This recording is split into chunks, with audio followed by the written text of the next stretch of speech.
কিছুদিন আগে যে ইউনিভার্সিটির চট্টগ্রাম ইউনিভার্সিটির একজন হিন্দু যুবক কুরআনুল কারীমের পাতা ছিঁড়েছে, কুরআনুল কারীমের পাতা ছিঁড়ে কুরআন নিচে পানায়া তার পা দিয়ে এরকম পারাইছেন, নিজে নিজে ভিডিও কইরা তার ফেসবুকের মধ্যে ছাড়ছেন। আচ্ছা বলেন তো, একজন অন্য ধর্মের লোক হয়ে মুসলমানদের মহাগ্রন্থ কুরআনুল কারীমকে এরকম অপমান অপদস্থ করবে, আইন তো বাংলাদেশে আইন আছে না? বাংলাদেশের আইন কখনো বসে থাকতে পারে না। বাংলাদেশের আইন, বাংলাদেশের তাওহীদি জনতা নিজের জীবন দিয়ে বিলিয়ে হইল, এরকম কুলাঙ্গারকে দুনিয়ার জমিন থেকে বিদায় করার প্রয়োজন। কিন্তু বাংলাদেশের আইনও দুর্বল হয়ে গেছে, বাংলাদেশের আইনও দুর্বল হয়ে গেছে। বলে কি জানেন, তাকে যখন গ্রেফতার করা হয়েছে তখন ওই ব্যক্তি বলে, হিন্দু যুবকটা বলে যে আমি অসুস্থতার কারণে আমি এরকম করে ফেলেছি, আমার ভুল হয়ে গেছে। আচ্ছা বলেন তো, সে যদি প্রকৃতপক্ষে যদি অসুস্থই থাকতো তাহলে কেন আমাদের কোরআন, আমাদের নিজের জীবনের চাইতেও দামি কোরআনকে নিয়ে কেন এরকম কাজ করলো? অন্য অন্য কিতাব, তাদের বাইবেল, গীতা, অন্য কিতাব এরকম কেন করলো? সে কি আসলে অসুস্থ? সে অসুস্থ না, সুস্থ মস্তিষ্ক নিয়ে সেরকম কাজ করেছে।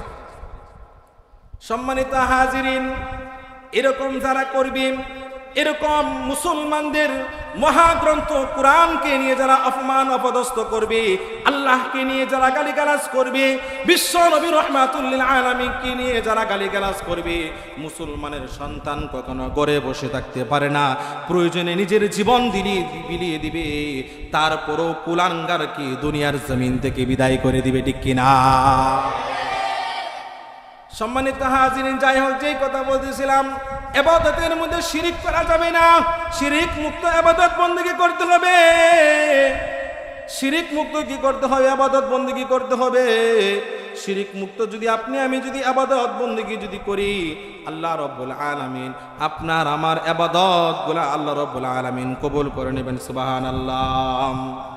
আল্লাহ রাব্বুল আলামিন বলেন, আল্লাযী লাহু মুলকুস সামাওয়াতি ওয়াল আরদি ওয়া লাম ইয়াত্তাখিয ওয়ালাদান ওয়া লাম ইয়াকুল লাহু শারীকুন ফিল মুলকি ওয়া খালাকা কুল্লা শাইইন ফাকাদ্দারাহু তাকদীরা। আল্লাহ রাব্বুল আলামিন আসমান জমিন যা কিছু আছে সবগুলোর মালিক কে? চিৎকার দিয়ে বলেন, সব কিছুর মালিক কে? সব কিছুর মালিক হলেন আল্লাহ। আসমান জমিনের মালিক হলেন আল্লাহ, হায়াতের মালিক হলেন আল্লাহ, রিজিকের মালিক হলেন আল্লাহ। অতএব আল্লাহর সঙ্গে শিরিক করা যাবে না। আল্লাহর সঙ্গে কি করা যাবে না? শিরিক করা যাবে না। শিরিক মুক্ত জীবন গঠন করতে হবে। দেখেন, আল্লাহ রাসূল সাল্লাল্লাহু আলাইহি ওয়াসাল্লাম তিনি বলেন, যে সমস্ত বান্দা বান্দি কি করবে? শিরিক মুক্ত আমল করবে, নিজের আমলের মধ্যে কি রাখবে না? শিরিক রাখবে না।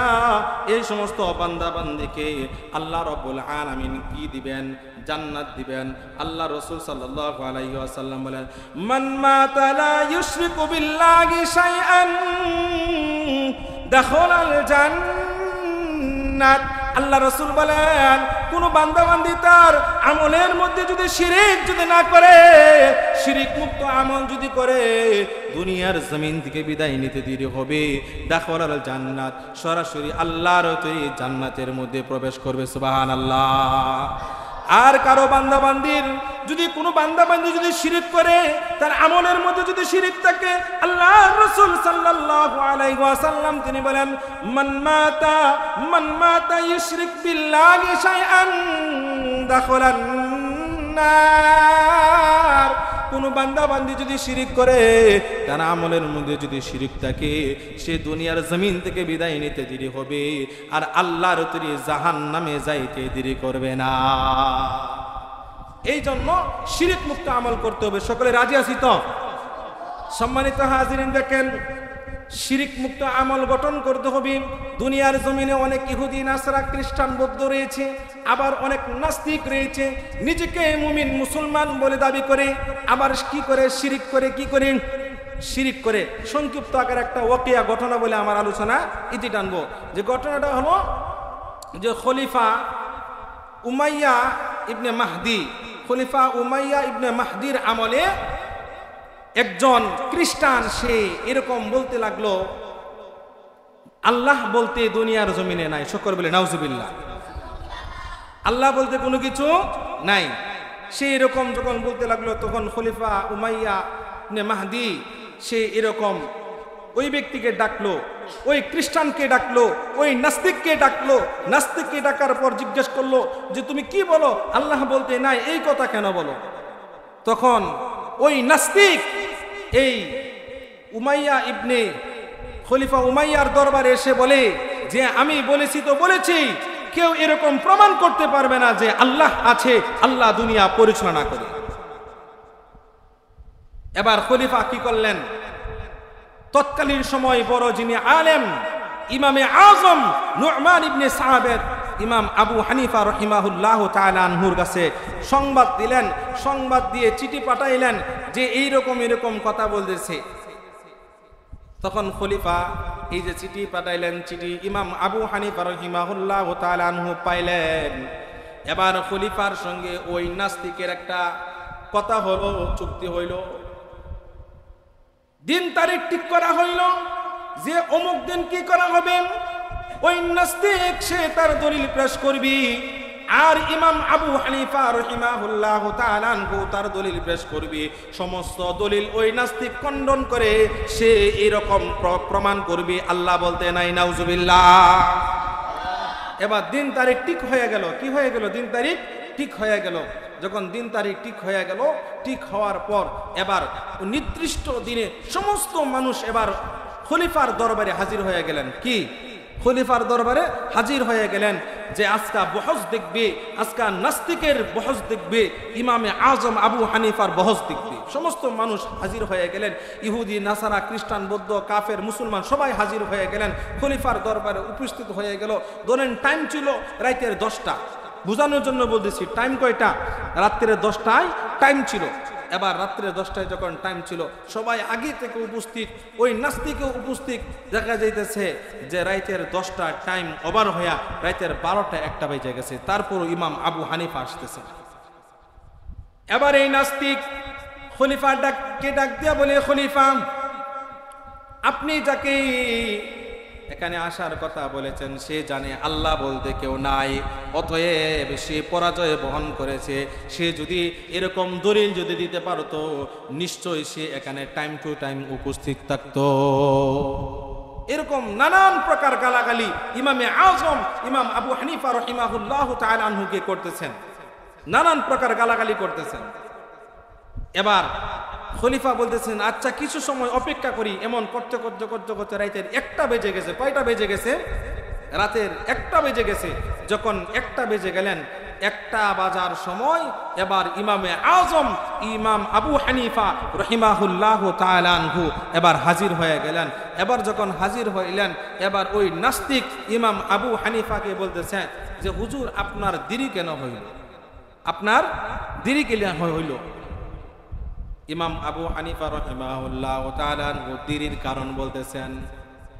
ইমাম আবু হানিফা বলতেছেন আমি ওই দজলা নদীর ওই পার থেকে এই পারে আসতে হইলে দজলা নদীটা মাঝখানে পড়ে। দজলা নদী পার হওয়ার জন্য এরকম যানবাহনের প্রয়োজন। কি যানবাহন? সাইকেল, মাইক্রো এরকম না, নৌকা টিমারের প্রয়োজন। আমি দজলা নদীর তীরে আইসা দাঁড়ায় রইলাম। এই যে দাঁড়ায় রইলাম, কোনো মাঝি মাল্লাম নাই, কোনো মাঝি নাই, কোনো নৌকা নাই, কোনো টিমার নাই, কোনো কিছু নাই।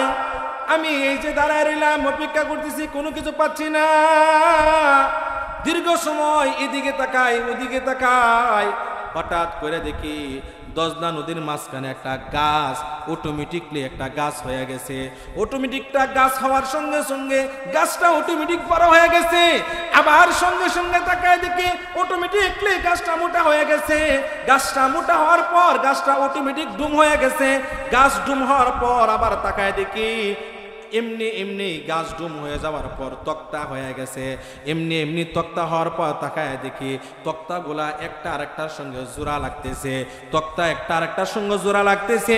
এমনি এমনি তাকায় দেখি তক্তার মুখগুলার মধ্যে পেরেক লাগতেছে, তাকায় দেখি পেরেক লাগতেছে, তাকায় দেখি তক্তাটা সুন্দর করে একটা নৌকার মতো হয়ে গেল।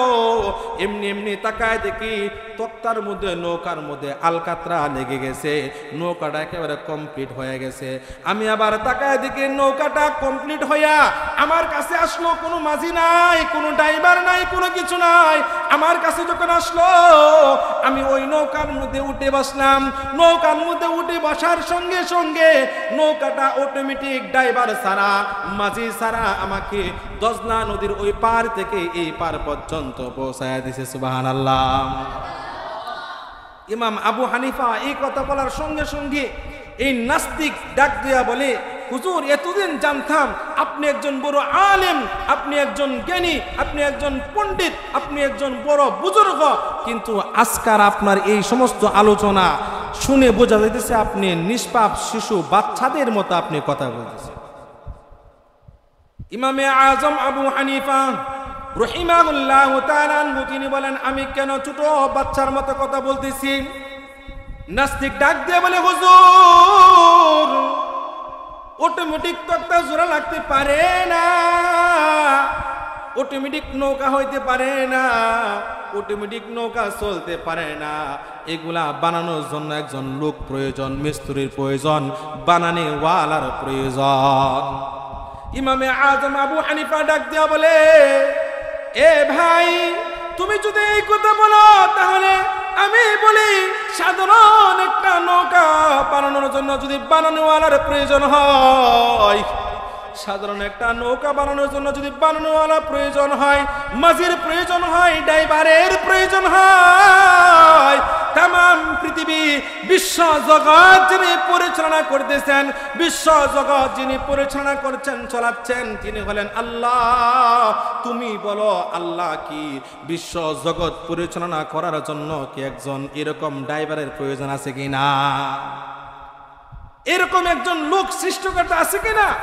তামাম পৃথিবী আবার অটোমেটিক এরকম চলে কেমনে? নৌকা যদি বানানেওয়ালা ছাড়া নৌকা হয় না, মাঝি ছাড়া যদি নৌকা যদি না চলে, তাহলে বিশ্ব জগৎ পরিচালনা করার জন্য কি একজন রব আল্লাহ আছে কিনা? ইমাম আজম আবু হানিফা বলেন, এখন তুমি বলো আমি নির্বোধ না তুমি নির্বোধ, আমি বোকা না তুমি বোকা? এই নাস্তিক এবার চুপ হয়ে গেলেন, নাস্তিকটা পরাজয় বহন করলেন, ইমাম আজম আবু হানিফা বিজয়ী হয়ে গেলেন। সুবহানাল্লাহ। এই জন্য সম্মানিত হাজিরিন, আলোচনার দীর্ঘ লম্বা আমি শেষ করে দিচ্ছি। সর্বশেষ কথা হলো, আপনার আমার এই ইবাদতের মধ্যে শিরিক মুক্ত ইবাদত করতে হবে। কি করতে হবে? শিরিক মুক্ত ইবাদত করতে হবে। কোনো প্রকার শিরিক করা যাবে না। এরকম মাজারে গিয়ে সেজদা দেওয়া যাবে না, মাজারে গিয়ে বাবার কাছে কোনো কিছু চাওয়া যাবে না, এরকম চাওয়া যাবে না। সম্মানিত হাজিরিন, আমাদের সকলকে আমাদের জীবন যেন আমরা শিরিক মুক্ত জীবন গঠন করতে পারি, সেই তৌফিক দান করে সকলে বলে আমিন। ওয়া আখির দাওয়ানা আলহামদুলিল্লাহি রাব্বিল আলামিন। আসসালামু আলাইকুম ওয়া রাহমাতুল্লাহ।